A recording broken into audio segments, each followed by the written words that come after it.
नमस्कार दोस्तों, तो आइए नजर डालते हैं देश भर की तमाम बड़ी खबरों पे। सबसे पहले और सबसे अहम खबर आपको बता दें दोस्तों कि हमारे देश के प्रधानमंत्री मोदी जी अभी हाल ही में शामिल हुए थे पूर्ववासी भारतीय सम्मेलन में। इसी के दौरान दोस्तों जब वो लोगों से आमंत्रित हुए तो उन्होंने बताया कि मध्य प्रदेश और इंदौर तारीफ के लायक है और ये शहर एक ऐसा शहर है जो सिर्फ एक नाइट शहर है बल्कि एक दौर है अपने में। और इसी के साथ साथ उन्होंने ये भी बोला कि पूरे संसार में कहीं पे भी चला जाओ लेकिन इंदौर ये मेरे लिए एक स्वदेशी रहेगा। यही नहीं दोस्तों, अगली खबर एक और आ रही है अपने देश के प्रधानमंत्री मोदी जी के बारे में, जहाँ देखा जा रहा है कि 19 जनवरी को वो तेलंगाना का दौरा करेंगे और इसी दौरे के दौरान वो भारत की 8वीं वंदे ट्रेन एक्सप्रेस को हरी झंडी भी दिखाने वाले हैं। इसी के साथ साथ दोस्तों तेलंगाना में रेलवे से जुड़ी वो अलग अलग परियोजनाओं का सौगात भी करेंगे और इस परियोजनाओं का लगभग अनुमान लगाया जा रहा है कि ये सारी परियोजनाएं 2400 करोड़ की होने वाली है। न ही सिर्फ दोस्तों तेलंगाना का इसे दौरा करेंगे पीएम मोदी, बल्कि 28 जनवरी को राजस्थान का भी दौरा करने वाले हैं, जिसमें देखा जा रहा है कि देवनागर भगवान को जयंती समारोह में शामिल होने वाले हैं और इसी के साथ साथ राजस्थान के लोगों को भी कई सारी सौगात देने वाले हैं परियोजनाओं से। दोस्तों आगे बढ़ते हैं और नजर डालते हैं अगली खबर के बारे में, जहाँ देखा जा रहा है कि दुनिया का सबसे बड़ा ऑटो एक्सपो 2023 होने वाला है और इसकी तारीख निकल चुकी है, जो कि देखा जा रहा है कि 11 जनवरी से इसकी शुरुआत हो जाएगी और ये ऑटो एक्सपो 19 जनवरी तक चलेगा। इसमें अलग अलग कंपनीज की 4 व्हीलर से लेके 2 व्हीलर्स तक प्रदर्शित करी जाएंगी। दोस्तों दूसरी खबर मेटा संबंधित से आ रही है। आपको बता दें जिन लोगों को ना पता हो कि मेटा कंपनी एक वो कंपनी है जो व्हाट्सएप, फेसबुक और इंस्टाग्राम को ओन करती है और हाल ही में रिपोर्ट अनुसार ये खबर सामने आ रही है कि अब मेटा का हिस्सा बनने वाले हैं टाटा क्लिक के पूर्व सीईओ। तो आपको ये भी बताते हैं कि रिपोर्ट अनुसार मेटा के विकास पूर्व ही इंडिया के ग्लोबल बिजनेस ग्रुप का हेड बनाए गए हैं टाटा क्लिक के पूर्व सीईओ। चलिए दोस्तों आगे बढ़ते हुए नजर डालते हैं अगली खबर के बारे में, जहाँ देखा जा रहा है कि अपने देश की राजधानी दिल्ली का जो प्रदूषण का जो रिपोर्ट है वो काफी ज्यादा खराब आ चुकी है। जी हाँ दोस्तों, रिपोर्ट अनुसार दिल्ली का जो पोल्यूशन रिपोर्ट है यानी AQI रिपोर्ट वो काफी खराब आ चुकी है, जिसकी वजह से दिल्ली सरकार ने एक नया नियम लागू करा है सभी डीजल गाड़ियों के लिए, जहाँ पे उन्होंने बताया है कि जितनी भी डीजल गाड़ियां BS3 और BS4 इंजन की हैं उनको 4 दिन की रोक लगा दी जाए और यदि कोई भी डीजल BS3 या BS4 इंजन गाड़ी सड़क पर नजर आती है तो उसको 20,000 रुपए का चालान भरना पड़ सकता है। वहीं दोस्तों अगली खबर आ रही है जहाँ देखा जा रहा है कि एक बार फिर से महंगाई का झटका लगने वाला है आम आदमी को, क्योंकि अगर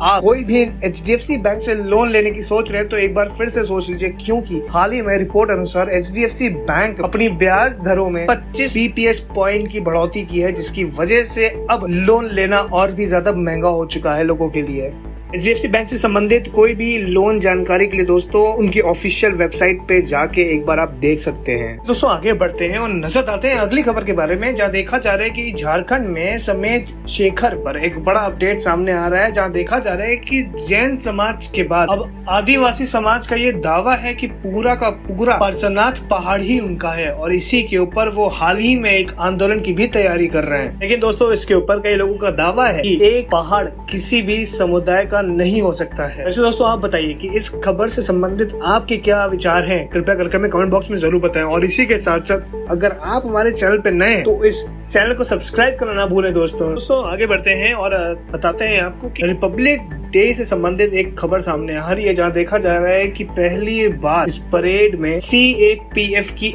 एक झांकी भी नजर आएगी। और दोस्तों अगर रिपोर्ट की मानी जाए तो इस गणतंत्र दिवस की परेड में लगभग 16 राज्यों की अलग अलग झांकियां नजर आएंगी, क्योंकि इस बार बहुत ही ज्यादा अलग अलग सरकार ने थीम रखी है। और हम आपको ये भी बताते हैं कि यूपी और हरियाणा में इन्होंने अंतिम दौरे में अपनी जगह बनाई थी झांकी रखने की। वैसे दोस्तों आगे बढ़ने से पहले एक चीज आप लोग बताइए कि आप लोग को दूध पीना पसंद है, क्योंकि अगर दूध पीना पसंद है तो एक और महंगाई का झटका लगने वाला है आप लोगों को, क्योंकि अब नए रिपोर्ट के मुताबिक सरस दूध जो है वो महंगा हो चुका है और लगभग 2 रुपए हर पैकेट पे इसके दाम बढ़ा दिए गए हैं। दोस्तों चलिए आगे बढ़ते हैं और नजर डालते हैं अगली खबर के बारे में, जहाँ देखा जा रहा है कि टीवी से संबंधित न्यू गाइडलाइंस आ रही हैं। आपको बता दें सूचना और प्रशासन मंत्रालय की ओर से टीवी चैनल्स के लिए एक नई गाइडलाइंस जारी करी गई हैं, जहाँ पे बताया गया है कि खासकर न्यूज चैनल जो हैं उनमें हिंसक वीडियो की एडिटिंग नहीं करी जा रही है। वजह से सरकार ने टीवी चैनल्स को एकदम सख्त निर्देश दिए, जिसकी वजह से उन्होंने बताया है कि बिल्कुल भी ये सब दृश्य